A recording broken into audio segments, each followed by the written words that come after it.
Hello, my name is Dustin Berger. I'm a data security, privacy, and technology attorney here in the Denver, Colorado office of Dorsey and Whitney. And I wanted to make this short video today about GDPR's applicability to US businesses. And I wanted to do it in part because I think there's a lot of misapprehension about how GDPR does apply to US businesses. So how does the GDPR actually apply to US businesses? Well, as I said, I think there are a lot of misconceptions about this. The GDPR doesn't necessarily apply to the processing of personal data of people that are from or who are in the EU, and nor does it necessarily apply just because the data that's being processed is stored in the EU. Rather, there are tests for the applicability of GDPR. They're set forth in GDPR itself, in Article 3 of GDPR. And there's two prongs to that test, and GDPR can apply if either one of those prongs is met. So let's look at those two prongs. So here's the first prong of the two-prong test, and it basically says that GDPR applies to the processing of personal data in the context of the activities of an establishment of a controller or processor in the union, regardless of whether the processing takes place in the union or not. Now, in this test, a lot of work is done by this word establishment. So let's turn quickly to talking about what that means.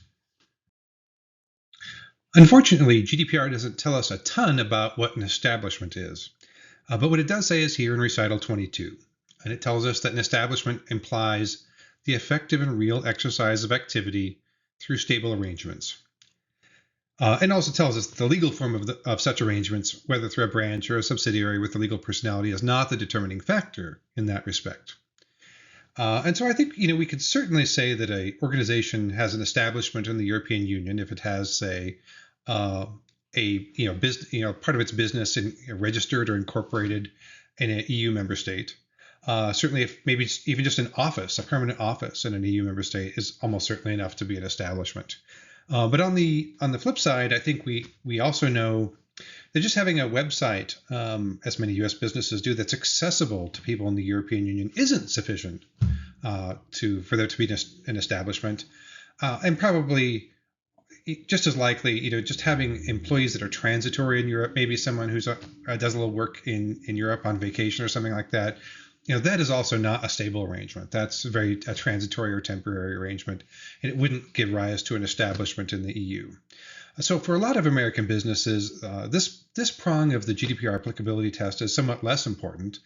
But for American businesses that really do have a real global presence, including offices or employees in the European Union, this can be enough to bring basically all of the processing that's done in the context of those businesses within the scope of GDPR. So this second prong of the applicability of GDPR is typically the more important one, and certainly the one that's critical for businesses that don't have that establishment within the European Union. And the important part here of this prong is usually part A. The GDPR applies to offering goods and services to people that are in the European Union, regardless of whether or not a payment is required. So, as you can imagine, that sort of turns the magnifying glass on the business itself and its conduct. And as a sort of a textbook matter, we often look to see, whether a business is offering its goods and services to people in the union. And we look at things like whether or not their website is available in EU languages, whether they're making sales of products or services in EU currencies, whether they're running marketing campaigns that are targeting people in the European Union, or those marketing campaigns are being run on media that are sort of EU-specific media. But all that kind of conduct can play into this determination of whether or not a business is offering its goods and services to data subjects in the union.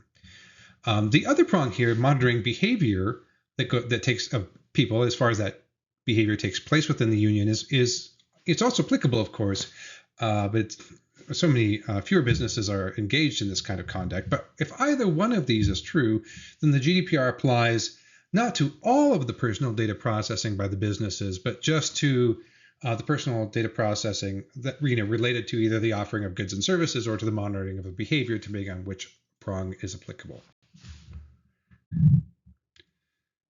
So, of course, all of this is very different than how we typically look at the applicability of U.S. state privacy laws. So it's understandable that there would be some confusion about how GDPR applies to American business, but I hope this video has been helpful in helping you get a handle on some of those differences. If you'd like to talk more about GDPR or other privacy or security issues, please feel free to reach out. My information is here on the screen. Thank you.